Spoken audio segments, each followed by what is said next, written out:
Bonjour. Alors, ce message est particulièrement pour ceux qui ont été victimes d'abus, soit par des psychopathes, des sociopathes ou des narcissiques ou covered narcissiques. Si tu n'as pas été victime d'abus de ce genre-là, tu risques pas de trouver ça intéressant. Quoique, si tu connais quelqu'un qui peut avoir passé un mauvais quart d'heure ayant été en contact avec ce genre d'entité-là, bien, effectivement, ça peut leur être utile. Qu'est-ce que je fais? C'est que je vais pas dans mes états d'âme. Mes états d'âme, c'est entre moi et le Créateur. Mais ce que je veux faire, c'est que je veux documenter mon retour à la vie. Après avoir passé au travers ce que j'ai passé. Et je veux pas donner de détails. Tel n'est pas mon but. C'est très grave ce que j'ai passé. Très, très, très grave. La plupart... la plupart des femmes n'auraient pas survécu. Je te dis pas que il n'y a pas des exceptions, mais c'est très grave qu'est-ce qui m'est arrivé. Mais je m'arrête ça là. En fait, la plupart auraient soit que se seraient suicidés ou que ils auraient perdu l'esprit. Mais c'est Dieu qui me garde. Ben Dieu, j'aime pas utiliser Dieu parce que Dieu c'est un titre. C'est le Créateur qui me garde en une pièce. Et je connais pas vraiment son nom parce que on a été tellement manipulés par les religions, par les sociétés secrètes pour être divisés sur un nom. Je suis pas en train de dire que je ne crois pas à la Bible. Ce que je suis en train de dire, c'est que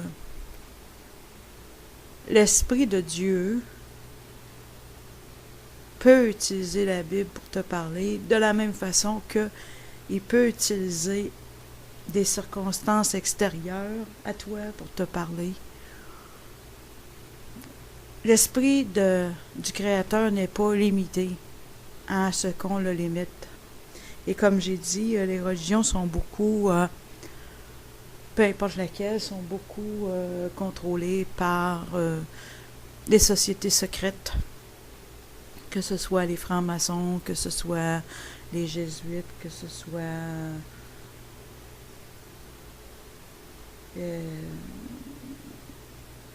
ce que j'essaie de dire, c'est que j'aime me référer au Créateur. Parce que je suis certaine de ne pas avoir mes prières détournées à un démon.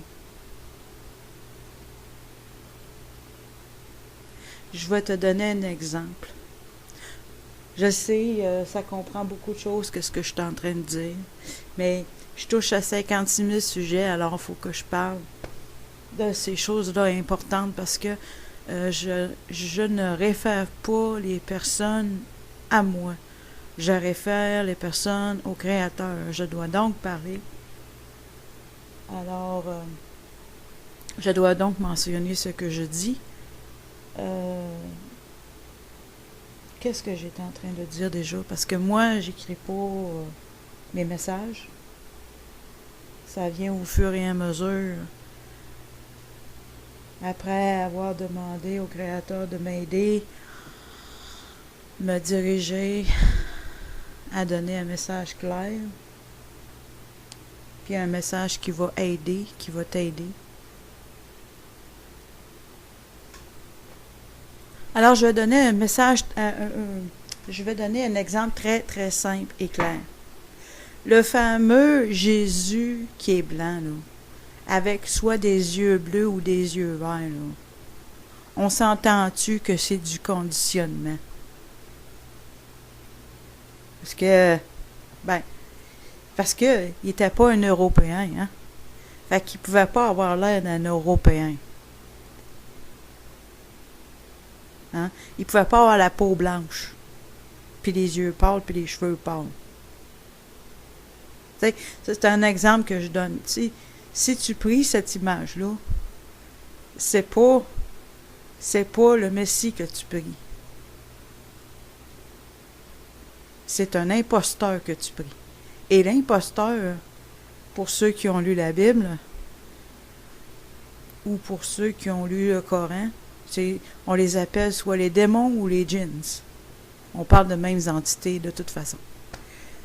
Alors, et non, je ne fais pas du syncrétisme, non. C'est pas ça, là.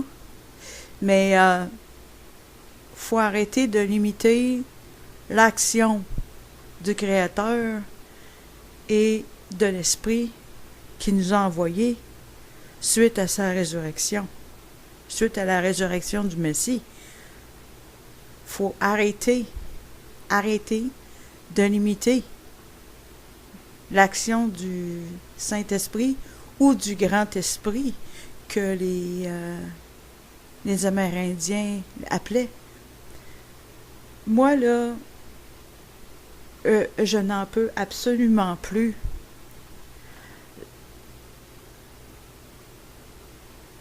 de l'agenda que la race blanche est supposément supérieure. Je n'en peux plus de ce mensonge-là.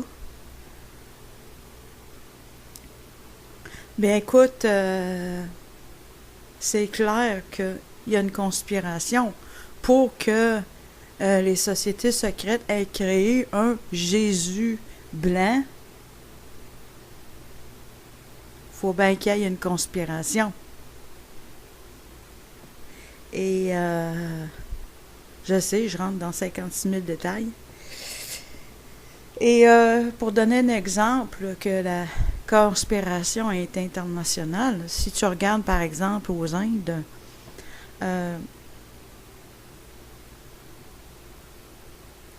la caste soi-disant supérieure, c'est les brahmanes. Puis les brahmanes ont la peau pâle, peut-être pas nécessairement blanche, là. Puis peut-être, ça peut aller jusqu'à blanc, mais disons qu'ils ont la peau pâle. Puis quand tu vas dans le bas de la caste, ben tu as la peau plus foncée. Puis les francs-maçons fonctionnent de la même façon. Oui, bien entendu qu'il y a des francs-maçons qui sont noirs et il y a des francs-maçons qui sont... on les appelle les hispaniques. Mais hispanique, c'est plutôt une langue. Mais ceux qu'on appelle les hispaniques, là, les Mexicains. Là. Puis, mais moi, j'ai écouté, évidemment, tu as aussi les loges blanches, hein? Les francs-maçons, dans les francs-maçons, les loges blanches aussi. Fait que moi, j'ai écouté des témoignages importants d'une personne en particulier qui a infiltré la loge des francs-maçons, qui a été interviewée par Bill Cooper. Et effectivement, les blancs francs-maçons peuvent aller visiter les loges des Noirs et les loges noires et les loges soi-disant hispaniques. Mais l'inverse n'est pas vrai. Les Noirs ne peuvent pas aller à la loge blanche. Et puis les Hispaniques. Fait qu'il y a quand même une pyramide. C'est pyramidal de la même façon que c'est pyramidal aux Indes. C'est international. C'est pas pour rien que les sociétés secrètes ont créé un Jésus blanc. Fait que je veux quand même... il faut absolument que je parle à quoi je me réfère pour, finalement, parce que le Créateur dans ma vie est très important. J'ai personnellement je, ne- je ne serais pas en une pièce. Je serais même pas vivante. Je serais même pas vivante et je serais encore moins en une seule pièce si le Créateur ne m'avait pas aidé. Fait que, évidemment que, mais je veux pas, le christianisme, là, c'est tellement épouvantable, là,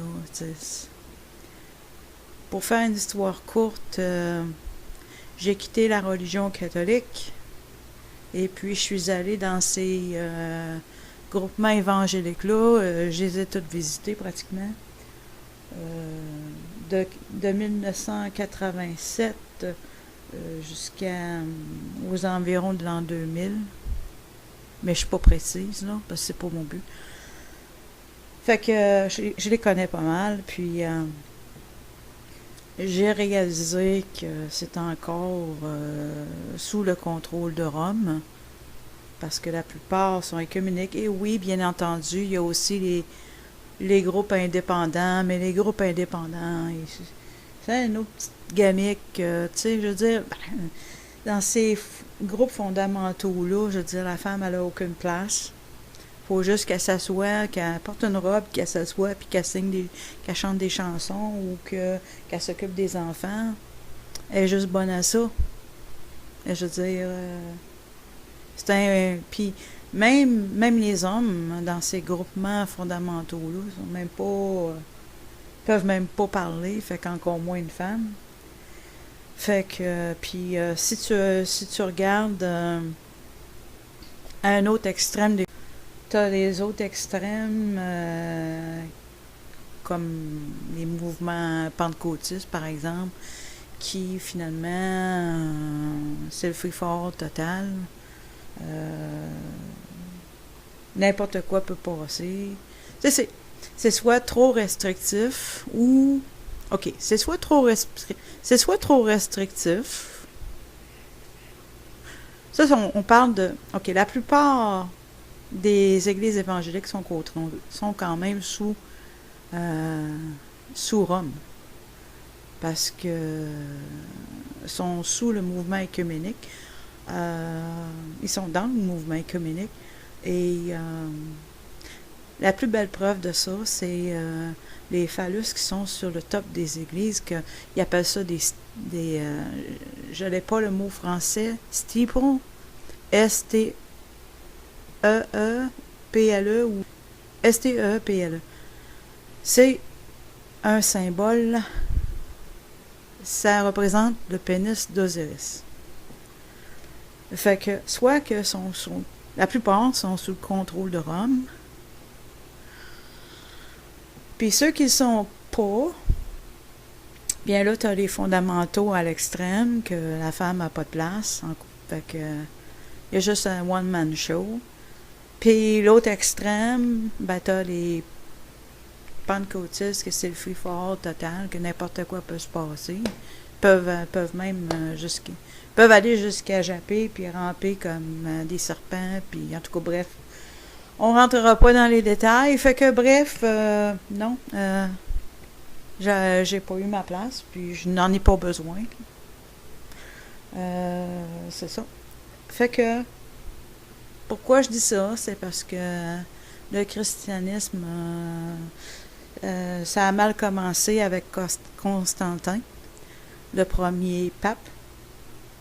Ça a très mal commencé, et puis ça s'est très mal continué. Donc, le christianisme, là, s'il vous plaît, là, moi, je veux dire, on va arrêter de me contrôler, on va arrêter de me dire quoi faire, quoi penser. Je sais exactement ce que je fais. Et qu'est-ce que je veux dire, c'est que ce message-là est ouvert à toute personne qui croit au Créateur, peu importe leur religion ou pas de religion. Puis même les athéistes, là, si ça peut les aider, ça peut pas le nuire certainement d'écouter mes messages. Alors je vais m'arrêter ici pour le moment. Fallait que j'exprime de façon claire c'était quoi la foi. Là. C'est pas que Il n'y a pas des exceptions, mais c'est très grave qu'est-ce qui m'est arrivé. Mais je m'arrête ça là. En fait, la plupart auraient soit que se serait suicidé ou que il aurait perdu l'esprit. Mais c'est Dieu qui me garde. Ben Dieu, j'aime pas utiliser. Bonjour. Alors,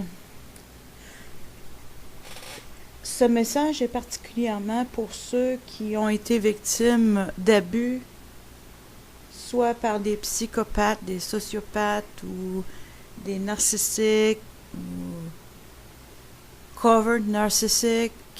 Si tu n'as pas été victime d'abus de ce genre-là, tu risques pas de trouver ça intéressant. Et ce que je veux faire, c'est que je veux documenter mon retour à la vie. Après avoir passé au travers ce que j'ai passé. Et je veux pas donner de détails. Tel n'est pas mon but. C'est très grave qu'est-ce que j'ai passé. Très, très, très grave. La plupart des femmes n'auraient pas survécu. Quoique, si tu connais quelqu'un qui peut avoir passé un mauvais quart d'heure ayant été en contact avec ce genre d'entité-là, bien, effectivement, ça peut leur être utile. Qu'est-ce que je fais? C'est que je vais pas dans mes états d'âme. Mes états d'âme, c'est entre moi et le Créateur. Mais c'est Dieu, parce que Dieu, c'est un titre. C'est le Créateur qui me garde en une pièce. Et je connais pas vraiment son nom parce que on a été tellement manipulés par les religions, par les sociétés secrètes pour être divisés sur un nom. Je suis pas en train de dire que